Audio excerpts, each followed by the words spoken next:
And when you look at the unemployment rate in Canada, it has been consistently rising, which is obviously something that you would see in a recession. So the question has to be, what are we going into right now if we've been in a recession since 2022? And the answer would be a depression.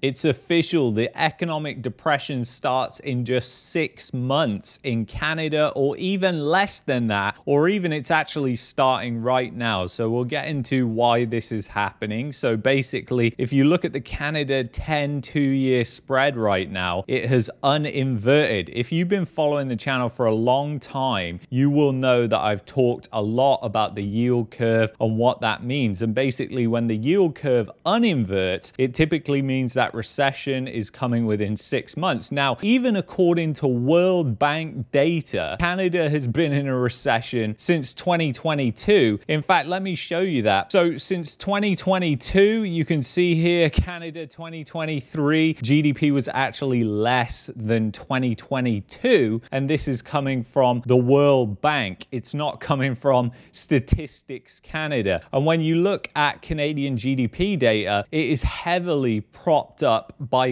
government and also exploding migration. Obviously, that props up GDP as well. Alberta is another place that knows that particularly well. And just ignore my heavily creased polo shirt here. It's from 20 hours of flying. So all my smart clothes are at the dry cleaners right now for Nomad Capitalist, which I'm incredibly excited about.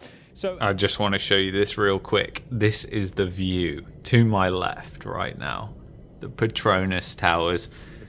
So anyway, the yield curve has uninverted here, which is a terrible hallmark of what's to come. Obviously, we know on this channel that Canada is already in a recession. And what we want to get into here is what happens. I want to actually show you on the charts what actually happens when these yield curves uninvert, so you can kind of understand, instead of me just say, oh, it's going to happen within the next 6 months, and everybody's like, oh, really? How? Let's actually go to the chart and take a look at it. So basically, if you zoom right in on this chart, you can see that essentially the yield curve has just uninverted, the very start of the uninversion. This is a weekly chart. Basically, you've got the 2-year and the 10-year. The 10-year is just going above the 2-year, which is how it should be to accommodate for that risk that you have for holding there. So basically, if we expand this chart out and we go all the way back here to 2007, you can see the yellow lines, by the way, are the yield curve inversion and how long it lasted. And obviously this was a particularly long one. And when you look at when the yield curve uninverted, it uninverted around July, August of 2007. So another one is if you go back to the dot-com bust and you look at when the yield curve uninverted, which is kind of hard to see here, but it was around 2000 or even late 2000 into 2001 when that recession happens. And then unfortunately, this chart doesn't go back as far as 1990s data,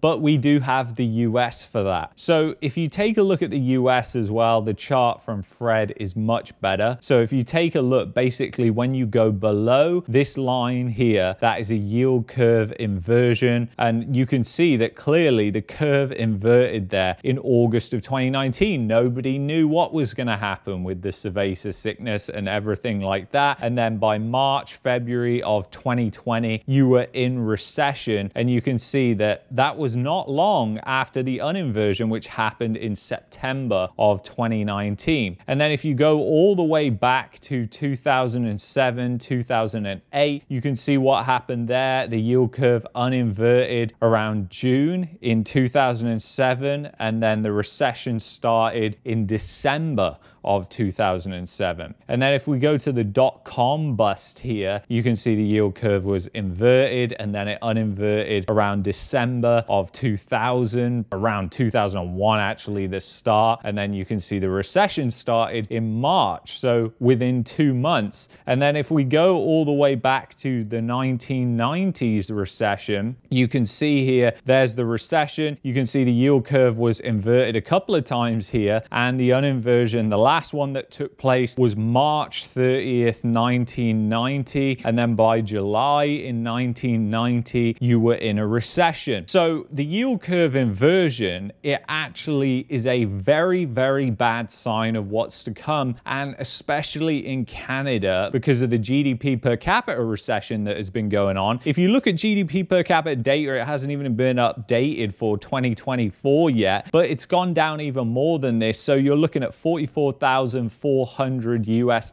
per capita in Canada. And if you go back to 2014, it was $43,600 US per capita. So it has barely grown in the space of 10 years, which means Canada is already in a lost decade and has erased so much growth. I mean, you can see how this went backward from 2022 and 2019 levels, and obviously it hasn't really recovered. And a lot of that comes from productivity. A lot of that comes from government spending. The government manipulation here that goes into the GDP numbers is quite honestly clear, and it also feeds into those employment numbers, which we know are completely phony. And when you look at the unemployment rate in Canada, it has been consistently rising, which is obviously something that you would see in a recession. So the question has to be, what are we going into right now if we've been in a recession since 2022? And the answer would be a depression. And we're already seeing signs of that everywhere. Massive lines at food banks, massive lines at job fairs, incredibly high amounts of people that are homeless in Canada,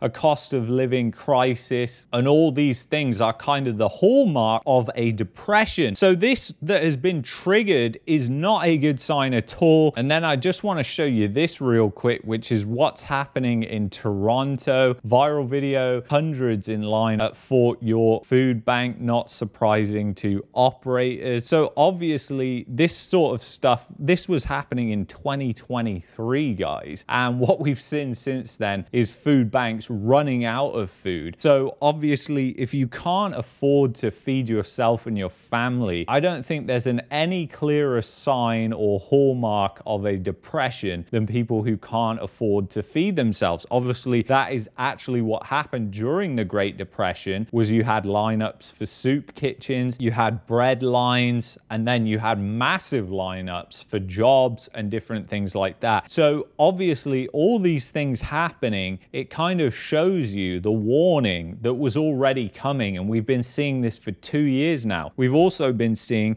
a rise in crime as well, which is incredibly bad. Obviously, when crime is going up, that's not a good thing, but it's also a sign of desperation. A lot of people are going to resort to crime, unfortunately, when they're unable to put food on the table, and especially when you are importing lots of people which are significantly culturally different to a country like Canada. The cultural norms in the countries that these people are coming from are not the same, and they're not places that you would see lots of Canadians going on vacation or lots of Canadians moving to. So obviously there are reasons behind that, and crime levels in these countries where the people are coming from are a lot higher. So the probability suggests that unfortunately there is a higher chance that these people are going to resort to crime. But it's not just the new people coming into this country. That is primarily happening because they are being thrown straight into the depression. It's just as many Canadians that are falling on hard times that are doing the exact same thing. So obviously you're having a major problem and there's no quick fix. The only thing that you can really do is prepare. And by preparing, having a financial plan of what you're going to do if you lose your job, by just doing a simple budget, which 90% of people do not do, then you're a lot further ahead of the herd. So I would definitely do that, and that would be my one recommendation, and it's totally free to do. So anyway, if you've enjoyed this video, I would highly recommend that you check out that video that's up there. And if you're looking for a VPN to protect your privacy, you know where to go. Go to expressvpn.com/marketmania. This is being streamed right now on ExpressVPN. So I will see you in the next video. Take care.